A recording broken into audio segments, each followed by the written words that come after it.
আমি আমার বন্ধুদের প্রশংসা করতে ভালোবাসি। আমি আমার বন্ধুদের দ্বারা প্রশংসা পেতে পছন্দ করি। নতুন অফিসে পাঠানোর জন্য ঋতু আফসোস করে। ঋতুর বস তাকে নতুন অফিসে পাঠানোর জন্য অনুতপ্ত। এই ধরনের সেন্টেন্সগুলি আমরা কত সহজে সিম্পল জেনারেল এবং পারফেক্ট জেনারেল ইউজ করে আমরা ইংলিশে ট্রান্সলেট করতে পারি সেটি আজকে ক্লাসের মাধ্যমে দেখে নেব।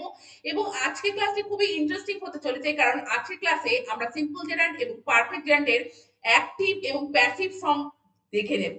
তো welcome everybody, welcome to my channel to English coaching. সবাইকে বলবো প্রথম থেকে ক্লাসটি মনোযোগ সহকারে করতে। আর আজকে যারা চ্যানেলে প্রথম রয়েছে এবং এখন চ্যানেলটিকে যারা সাবস্ক্রাইব করনি তারা অবশ্যই চ্যানেলটিকে সাবস্ক্রাইব করে প্রতিনিয়ত এই ধরনের ইম্পর্টেন্ট এবং ইন্টারেস্টিং ক্লাস করতে থাকো।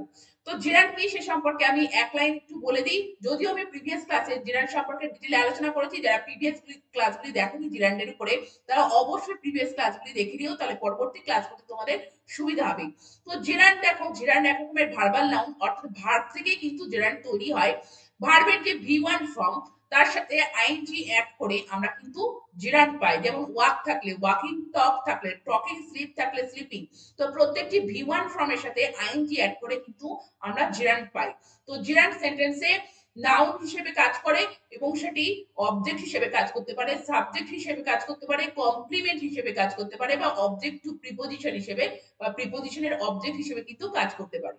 তো আমি এখানে সিম্পল জেরান্ড এবং পারফেক্ট জেরান্ড নিয়ে আলোচনা করছি। তো সিম্পল জেরান্ড দেখো, সিম্পল জেরান্ডের মাধ্যমে আমরা কিন্তু বর্তমান কোন সময়কে রেফার করি। বর্তমান কোন সময়কে সময় বোঝানো হয় সিম্পল জেরান্ডের দ্বারা। তো এখানে সেটাই লেখা আছে, simple gerund or gerund phrase refers to the present time, অর্থাৎ প্রেজেন্ট টাইম কে রেফার করে কি simple gerund. or a time that is close to the time shown by the main verb, অথবা মেন ভার্বের দ্বারা যে সময়টা উল্লেখ করা হয় ঠিক কাছাকাছি, তার কাছাকাছি সময়টাকে উল্লেখ করে বা নির্দেশ করে এই সিম্পল জেরান্ড। তো সিম্পল জেরান্ডের অ্যাক্টিভ এবং প্যাসিভ ফর্ম আছে। তো অ্যাক্টিভ ভয়েসে ভি1 প্লাস আইএনজি অ্যাড করে কিন্তু আমরা পেতে পারি, আর প্যাসিভ ভয়েসে কিন্তু বিং এবং পাস্ট পার্টিসিপল করে আমরা কিন্তু প্যাসিভ ভয়েসে নিয়ে যেতে পারি। তো এক্সাম্পলটা দেখো, I don't believe in killing animals, আমি বিশ্বাস করি না পশু হত্যায়। তো এখানে দেখো কিল তার সাথে আইএনজি অ্যাড করে এখানে জেনারেট করা হয়েছে কিলিং।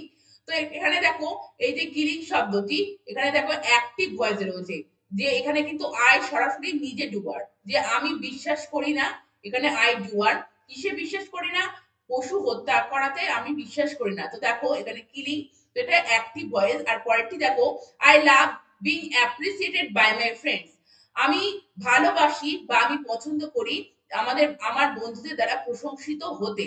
তো দেখো কারো দ্বারা কিছু হতে বোঝাচ্ছে, তো বিং অ্যাপ্রিসিয়েটেড। তো দেখছো যে বিং প্লাস অ্যাপ্রিসিয়েটেড, অর্থাৎ অ্যাপ্রিসিয়েটেড যে ভি3 ফর্ম অ্যাপ্রিসিয়েটেড, সেটি করে কিন্তু আমরা এটাকে প্যাসিভ ভয়েসে লিখতে পারি। এবার আমরা দেখব অ্যাক্টিভ ভয়েস এবং প্যাসিভ ভয়েসে কিভাবে আমরা সিম্পল জেরান্ড চেঞ্জ করতে পারি এবং আমাদের কোথায় কতটুকু দরকার সিম্পল জেরান্ড চেঞ্জ করার। তার আগে পারফেক্ট জেরান্ডটা সম্পর্কে আমরা একটু জেনে নিই। দেখো পারফেক্ট জেরান্ডটা কি, পারফেক্ট জেরান্ড রেফার করবে যে কোনো পাস্ট অ্যাকশনকে রেফার করে, অর্থাৎ পারফেক্ট জেরান্ডের মাধ্যমে কোনো কিছু কমপ্লিটেড অ্যাকশন, অর্থাৎ কোনো কিছু হয়ে গিয়েছে সেটা বোঝাতে আমরা কিন্তু পারফেক্ট জেরান্ড ইউজ করি। তো এখানে সেটাই লেখা আছে, আ perfect gerund refers to a past action, but the time it refers to is always prior to the time main verb of the sentence refers to. It can be both in active voice and passive voice. So perfect gerund কেও কিন্তু আমরা active voice এবং passive ভয়েসে নিয়ে যেতে পারি। তো দেখো perfect জেরান্ডের যে অ্যাক্টিভ ভয়েস তার স্ট্রাকচারটা হচ্ছে হ্যাভিং প্লাস পাস্ট পার্টিসিপল, এবং এর দ্বারা কিন্তু আমরা পাস্ট অ্যাকশনকে রেফার করি। এটা বারবারই বলছি যে পারফেক্ট জেরান্ডের মাধ্যমে কিন্তু আমরা পাস্ট অ্যাকশনকে রেফার করি, আর সিম্পল জেরান্ডের মাধ্যমে কিন্তু প্রেজেন্ট অ্যাকশনকে রেফার করি। এবং পারফেক্ট জেরান্ডের প্যাসিভ ভয়েসে দেখো হ্যাভিং, তারপরে বিং, তারপরে পাস্ট পার্টিসিপল অফ ভি3, অর্থাৎ ভি3 অর্থাৎ ভার্বের যে ভি3 ফর্ম বা পাস্ট পার্টিসিপল ফর্ম সেটি কিন্তু আমাদেরকে প্লেস করতে হবে প্যাসিভ ভয়েসে যখন আমরা চেঞ্জ করব। তো দেখো প্রথম উদাহরণটা, Ratan is not upset about having lost the job anymore, Ratan আর বিচলিত নয় তার চাকরি হারানোর ব্যাপারে, তাই তো।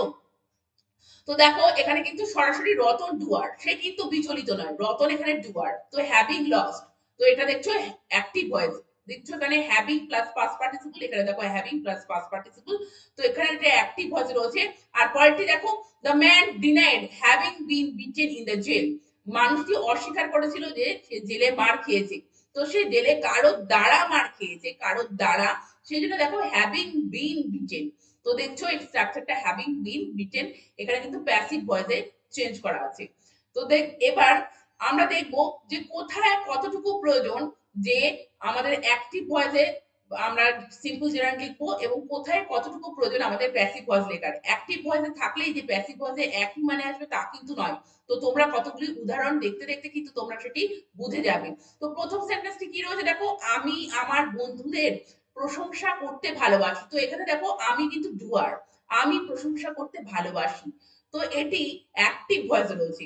তো সেন্টেন্সটি কিভাবে বলবে, I love appreciating my friends. I love appreciating my friends. এখানে কিন্তু আই সরাসরি নিজে কাজ করছে, সে কিন্তু নিজে পছন্দ করে বা নিজে ভালোবাসে কি করতে, অ্যাপ্রিসিয়েট করতে তার বন্ধুদের।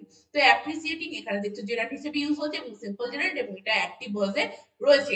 পরের সেন্টেন্সটি দেখো, আমি আমার বন্ধুদের দ্বারা প্রশংসা পেতে পছন্দ করি। এখানে দেখো আমি সরাসরি কিন্তু কাজ করছি না, আমি কারোর দ্বারা প্রশংসা পাচ্ছি সেটা কিন্তু আমি পছন্দ করি। তো বন্ধুদের দ্বারা, তো পেতে, প্রশংসা পেতে পছন্দ করি, এটা কিন্তু এখানে আমি কিন্তু ডুয়ার নয়, রিসিভার। তো এখানে কিন্তু এটি প্যাসিভ ভয়েস রয়েছে। কিভাবে সেন্টেন্সটি বলবে, I love being appreciated by my friends. I love being appreciated by my friends. তো দেখো এখানে কিন্তু বিং অ্যাপ্রিসিয়েটেড, তোমরা স্ট্রাকচারটা আগেই দেখেছো যে বিং তারপরে ভিতরি ফ্রম, তো বিং অ্যাপ্রিসিয়েটেড দেখো বাই মাই ফ্রেন্ডস। তো এখানে বাই মাই ফ্রেন্ডস এটা উল্লেখ নাও করা থাকতে পারতো, এই বিং অ্যাপ্রিসিয়েটেড এটা দেখেই তোমরা বুঝতে পারবে যে এটি কিন্তু প্যাসিভ ভয়েসে রয়েছে। এখানে কিন্তু দুটির মানে আলাদা হয়ে যাচ্ছে, এখানে কিন্তু আই ডুয়ার, এখানে কিন্তু আই রিসিভার। তো এখানে রিসিভ করছে সেজন্য দেখো বিং অ্যাপ্রিসিয়েটেড, সেজন্য এটা কিন্তু প্যাসিভ ভয়েস। পরের সেন্টেন্সটি দেখো, টম এখনো তার বন্ধুকে চড় মারার জন্য দুঃখিত। তো টম এখানে সরাসরি নিজে কাজ করছে, তো টম ডুয়ার। তো এখানে অ্যাক্টিভ ভয়েস। তো কিভাবে বলবে, Tom is still sad about slapping his friend. Tom is still sad about slapping his friend. তো দেখছো স্ল্যাপ থেকে স্ল্যাপিং, তো এটা সিম্পল জেরান্ড রয়েছে এবং অ্যাক্টিভ ভয়েস রয়েছে এবং টম কিন্তু এখানে সরাসরি তার বন্ধুকে চড় মারার জন্য নিজে দুঃখিত। তো এখানে ডুয়ার, তো এটি অ্যাক্টিভ ভয়েস। আর পরের সেন্টেন্সটি দেখো, টম এখনো তার বন্ধুর দ্বারা চড় খাওয়ার জন্য দুঃখিত। তার বন্ধুর দ্বারা সে চড় খেয়েছে, এখানে কিন্তু টম রিসিভার। তো এটা কিন্তু প্যাসিভ ভয়েস। তো সেন্টেন্সটি কিভাবে বলবে, Tom is still sad about being slapped by his friend. Tom is still sad about being slapped by his friend. এবার আমরা পারফেক্ট জেরান্ড দেখবো। পারফেক্ট জেরান্ডের মাধ্যমে আমরা আগে বলেছি কি, যে কোন টাইম যেটি পাস্ট কে রেফার করে, পাস্ট টাইমকে রেফার করে। তো দেখো সেই পার্টিতে আমন্ত্রণ জানার জন্য আমরা কৃতজ্ঞ, মানে আমরা কৃতজ্ঞ, কৃতজ্ঞ সেই পার্টিতে আমন্ত্রণ জানানোর জন্য, যে আমরা আমন্ত্রিত হয়েছিলাম সেই ব্যাপারটার জন্য আমরা কিন্তু কৃতজ্ঞ। তো কিভাবে বলবে আমাদের আমন্ত্রিত, আমরা আমরা আমন্ত্রিত হয়েছিলাম। তো এখানে কিন্তু আমরা হচ্ছি রিসিভার। তো তাহলে এটা হচ্ছে প্যাসিভ ভয়েস। তো কিভাবে বলবে, we are grateful about having been invited to that party. we are grateful about having been invited to that party. এখানে দেখো আমরা আমন্ত্রিত, আমন্ত্রিত হওয়ার জন্য, তো হ্যাভিং বিন ইনভাইটেড এখানে কিন্তু আমরা আমন্ত্রিত হওয়ার জন্য, আমরা কিন্তু সরাসরি নিজে কাজ করছি না, আমাদেরকে আমন্ত্রিত করা হচ্ছে সেইটা এখানে বোঝানো হচ্ছে। তো এটি কিন্তু প্যাসিভ ভয়েসে, পারফেক্ট জেরান্ডের প্যাসিভ ভয়েসের একটা উদাহরণ বা এক্সাম্পল। পার্সেন্টেজ দেখো, রতনকে সেই পার্টিতে আমন্ত্রণ জানানোই আমরা খুশি। তো রতনকে এখানে দেখো আমরা নিমন্ত্রণ করেছি, তার জন্য কিন্তু আমরা খুশি। তো কিভাবে বলবে, we are happy for having invited Ratan to that party.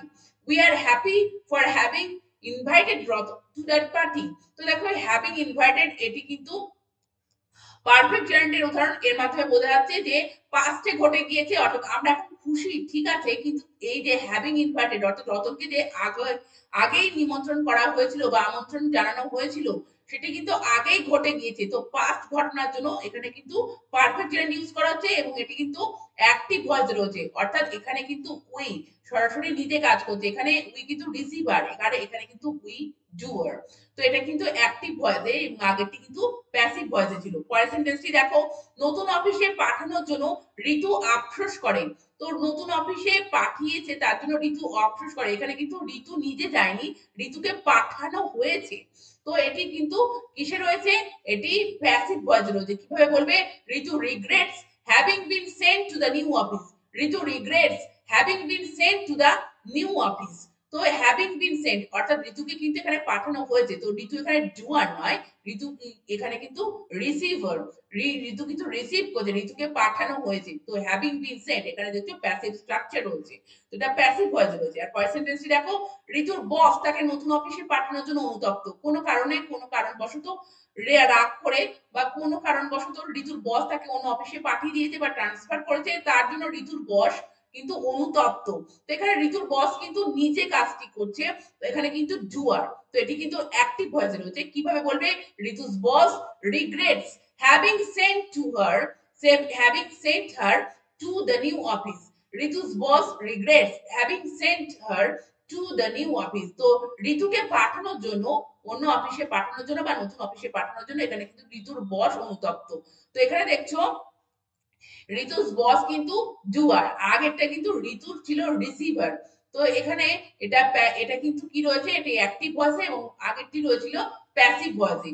তো তোমরা দেখলে যে কিভাবে আমরা অ্যাক্টিভ ভয়েস থেকে প্যাসিভ ভয়েসে আমরা চেঞ্জ করতে পারি এবং মানেটা অর্থাৎ মিনিংটা কিভাবে ডিফারেন্স হয়ে যায়।